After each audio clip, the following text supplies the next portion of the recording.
That day was my son's wedding. But instead of raising a glass in celebration, I stood at the iron gate of $1 million estate, knocking until my hand went numb, while my wife lay behind me, her breathing uneven, unsteady. Inside, the music kept playing.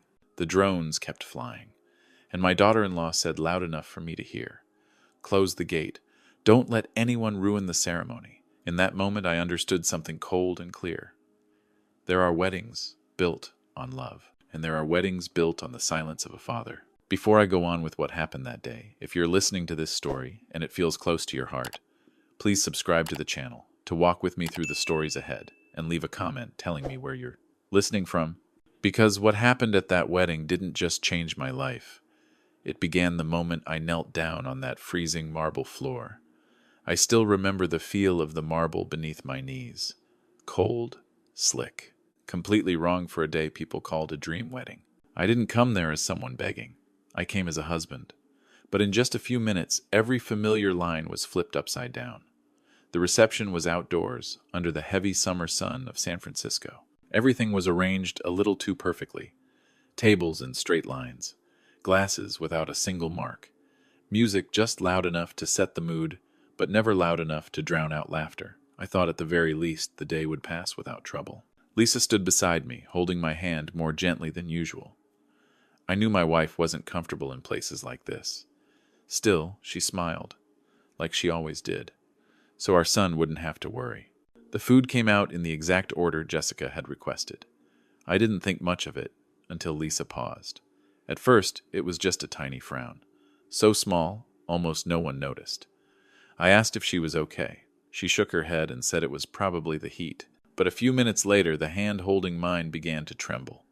Her breathing lost its rhythm.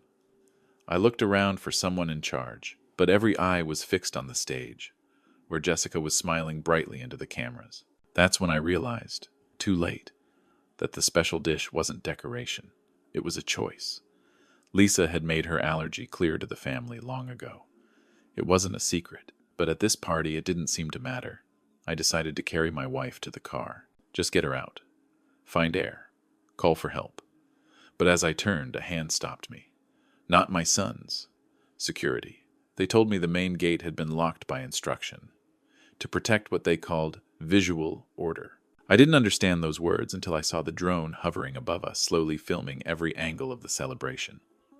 I looked for Christopher. My son stood not far away in a perfectly tailored suit, his face tense, worried more about the ceremony than his own mother. I called his name. He turned, saw Lisa, then looked at me. For a brief moment, his eyes wavered. Then came exhaustion. "Dad, don't make a scene," he said quietly. "Mom's just overreacting." He didn't raise his voice. He wasn't angry, but something inside me closed. Jessica walked over. Her wedding dress glowed in the sunlight. Not a wrinkle, not a flaw. She didn't look at Lisa. She looked at me, like I was the wrong detail in a perfect frame. I said my wife needed to be taken outside. She adjusted her veil and replied, slow and clear, "If we open the gate now, everything will get messy. Traffic. Noise. No one wants that in a wedding video." I don't remember what I said after that. I only remember dropping to my knees, not to beg, but to keep Lisa from falling. The stone was so hard I felt it through my pants. Around us, people whispered. Some stared with irritation, like I was ruining a performance. My in-laws stood nearby. They didn't come closer. They watched. Someone smirked. Someone turned away, as if distance could keep them clean. I heard someone say, "Old people always overreact." It passed quickly, but it told me exactly where I stood. No one helped. No one spoke, except me. I did what I still remembered. The most basic things. Keeping Lisa awake, holding her steady. I didn't think about pride. I didn't think about the ceremony. I didn't think about the eyes on me.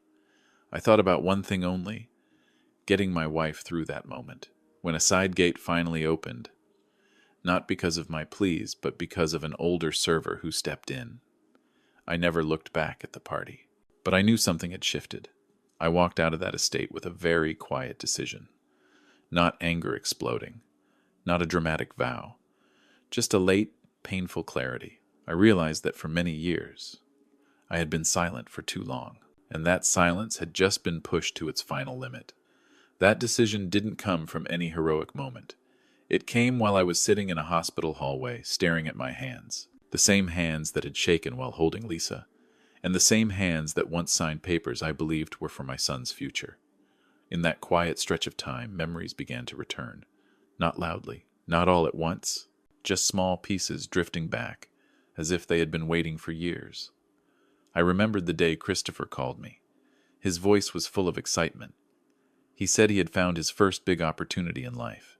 Back then I was still working, but already close to retirement. Our small apartment in Manhattan was the biggest asset Lisa and I had. We always thought we would keep it as a safety net, something to lean on when we got older. But when Christopher said he needed capital to buy his first house and start out in real estate, I didn't hesitate for long. I sold the apartment, withdrew the entire retirement fund. In total, it came to $850,000, a large amount. But at the time, I didn't call it money. I called it trust. Lisa didn't object. She only asked one soft question. Does our son really need it? I nodded, and that was enough. In the years that followed, I saw Christopher change. Not in an obviously bad way at first. He dressed better, spoke with more confidence. But at the same time, the distance between us grew. Family dinners became rare. Phone calls grew shorter. When Jessica appeared, that change became impossible to ignore. She never insulted us openly. She didn't need to. It was in the quick glances at our modest home, the casual questions about our simple lifestyle, the way she arranged seating at family gatherings. Mark and Lisa were always placed at the table farthest away near the kitchen. For convenience, Jessica said. I believed her, or rather, I chose to believe her. Lisa was different. She always found reasons to explain things away. She probably grew up in a different environment, she said, as long as Christopher is happy. I saw the tiredness in my wife's eyes, but I didn't stop. I thought my patience would keep the peace. I was wrong. One afternoon, a few weeks before the wedding, I overheard a conversation I was never meant to hear. I arrived early to drop off some documents for Christopher. The office door was slightly open. I heard Jessica's voice, clear, unhidden. She was speaking to her mother, her tone light, like she was discussing a shopping plan. She said that after the wedding everything would fall into order, that Christopher would sign more papers, that the mansion would eventually be in both their names, and that the old people didn't need much space anyway. A low-cost care place is enough, she said, as if she were talking about moving old furniture into storage. I stood there for a long time. I didn't walk in. I didn't walk away. I thought about the money I had given, about the years of non-stop work, and for the first time I saw myself not as a father, but as a tool that had been used very efficiently.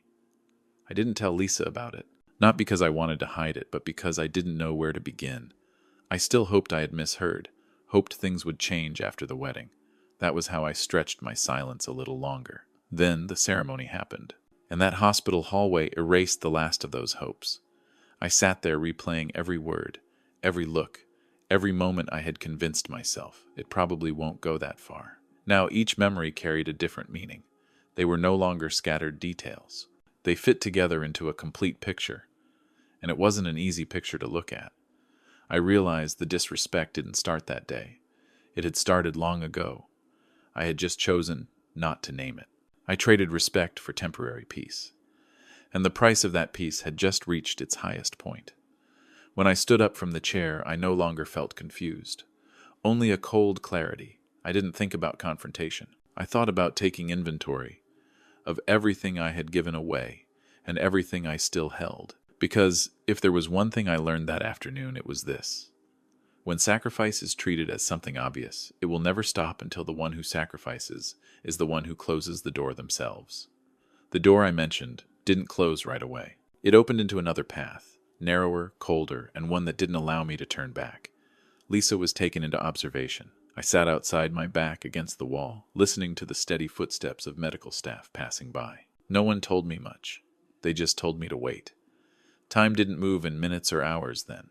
It moved with each breath I imagined happening behind that door. An older server had helped me get Lisa out of the estate. He didn't say much, just lowered his head and opened the side gate. I didn't ask his name. Some kindness doesn't need to be remembered with words. At the hospital, I was told Lisa had gone through a very fragile moment. They chose their words carefully. No one painted a worst-case picture, but no one promised anything either. I sat there, hands resting on my knees, and for the first time that day, I allowed myself to shake. When Lisa finally stabilized, I noticed my phone had been vibrating for a while. Missed calls. A message from the bank. I opened it slowly, not in a rush, just because I needed something to keep my mind from drifting too far. The message asked me to confirm that a mortgage transaction had been completed. The property was under my name. I read it once, then again. My name was there. My signature was there. But I knew I had never signed anything like that. I called the bank back. The call lasted longer than I expected. They were polite, very proper, and every calm sentence they spoke pushed me one step further away from the reality I thought was solid. The transaction was finalized. The funds had been released. Purpose of use event expenses. I didn't need to ask which event that was. I wasn't angry. That surprised me. I thought I would shake with rage or raise my voice in protest. But no, the feeling came slower, deeper, like a heavy door closing behind me, firmly without hesitation. I sank back into the chair and looked toward Lisa's room. I thought about all the papers I had signed, all the times I said, "Go ahead, Dad trusts you," and now my signature had been reproduced perfectly, without my presence. I didn't call Christopher. I didn't call Jessica. I called Thomas. He picked up right away. He didn't sound surprised when I told him I was at the hospital. He stayed quiet as I explained what I had just learned. Then he asked one short question. "Do you still have the documents for the land north of the city?" That question pulled me out of the chaos. That piece of land. I had almost forgotten about it. It was part of a project Christopher's company was developing. It was under my name, only mine. Its value had risen sharply over the years, but I had never interfered. I thought that was the best way to support my son. Thomas said that legally the decision was still mine, and that what had just happened with my house was not a small matter. Not because of the money, but because of how it was done. I looked around the hospital hallway, at strangers walking past, each carrying their own story. I realized I was standing between two worlds. On one side, a husband who just wanted to bring his wife home safely. On the other, a father who had just discovered he had been pushed outside the boundary of respect. That night, I sat beside Lisa's bed. She was asleep, her face tired but calmer than it had been that afternoon. I didn't speak. I just held her hand, and in that silence I made my second decision of the day. I wouldn't make a scene. I wouldn't rush. I wouldn't demand apologies. I would take back what belonged to me, one piece at a time in the right order by the law, because this time I wasn't just protecting assets. I was protecting the final boundary of someone who had given too much. When I left the hospital the next morning, I didn't look back. I knew Lisa needed time to heal, and I knew I needed time to prepare. Some truths are only terrifying when they are dragged into the light too fast. I chose to let them step forward on their own, slowly but inevitably. That land was still in my name. Those signatures would need to be explained, and that glamorous ceremony, it turned out, was only the surface of something far larger. I walked into the parking lot and took a deep breath. Not to calm myself, but to remember this feeling. The feeling of a man who finally sees clearly where he is standing, and knows exactly which door needs to be closed next.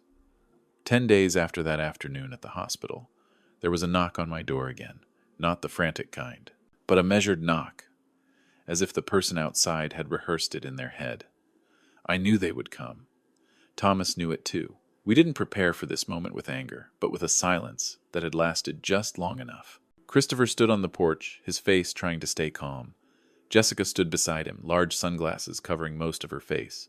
She took them off when she saw me. A smile appeared. Right on cue, just the right size. The smile of someone who still believed she was in control. They said they wanted to talk. Said the misunderstandings after the wedding needed to be resolved.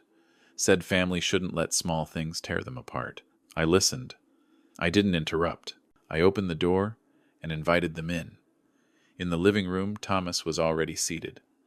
Not in the center, just visible enough for them to notice his presence. There were 2 other people as well, dressed, simply standing near the hallway.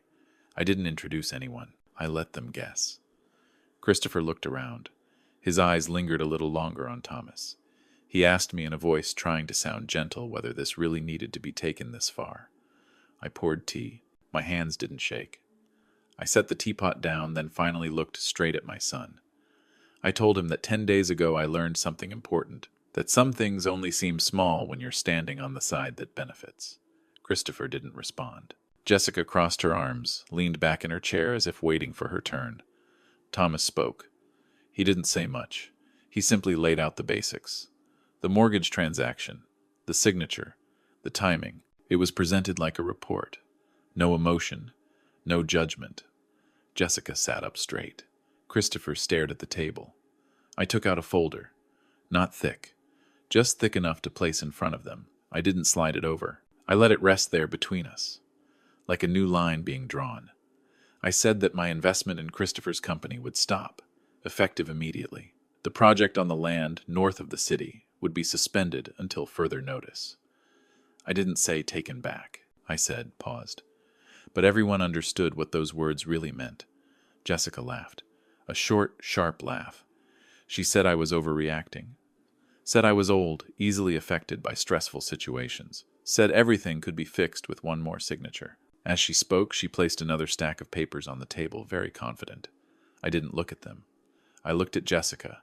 For the first time, I didn't feel the need to avoid her eyes. I said that before discussing any more signatures, there was something I wanted them to see. One of the men near the hallway stepped forward and placed a small device on the table. The screen lit up. It wasn't a long video, just a short clip, taken from the estate's security cameras that day. The sound wasn't perfectly clear, but the images needed no explanation. The gate, me, Lisa, and Jessica standing upright, saying one short sentence. The sentence I had heard through the music and the drone. The room went silent. No one spoke for several seconds.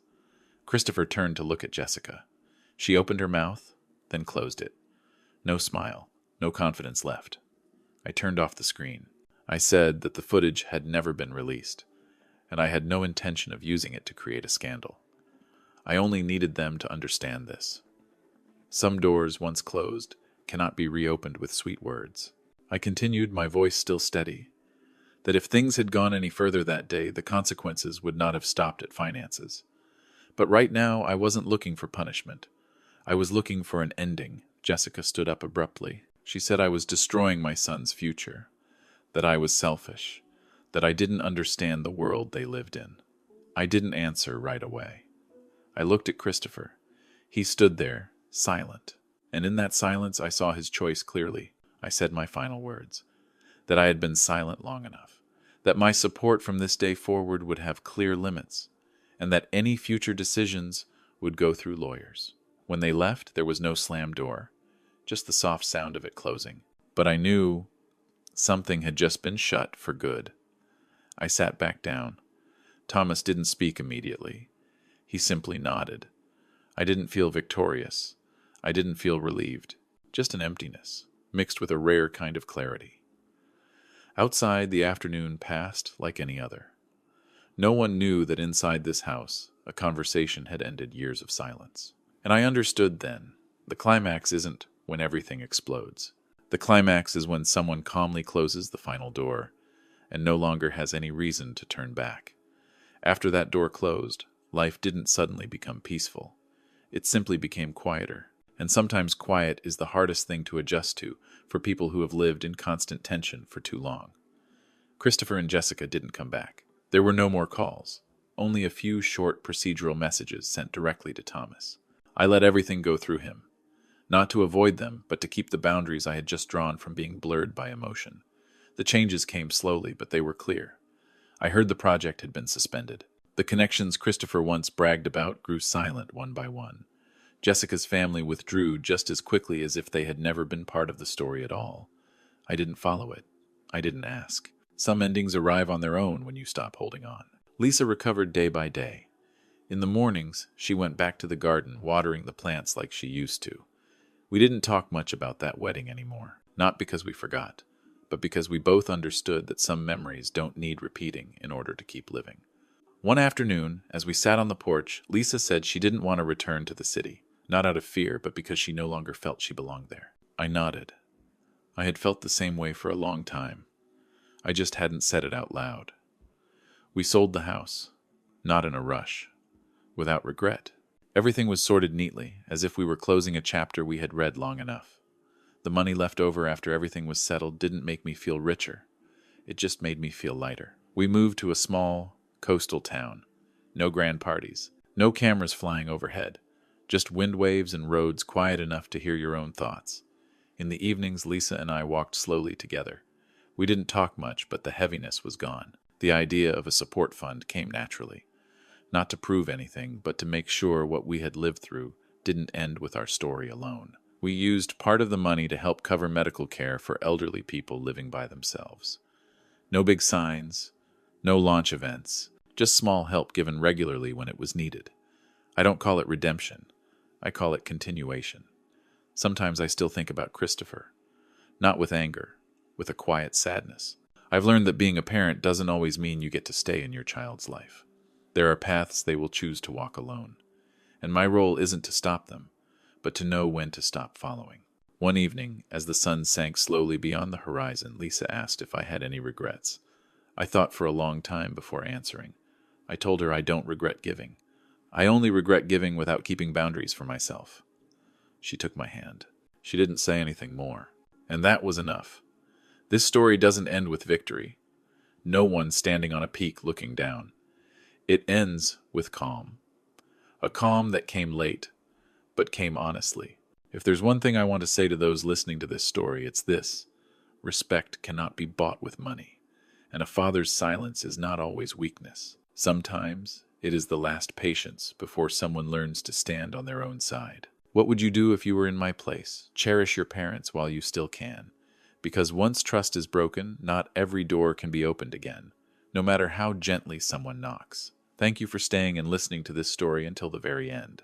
If it made you pause and think even for a moment, please press like to support the channel, subscribe so you don't miss the next stories, and share this video with the people you love.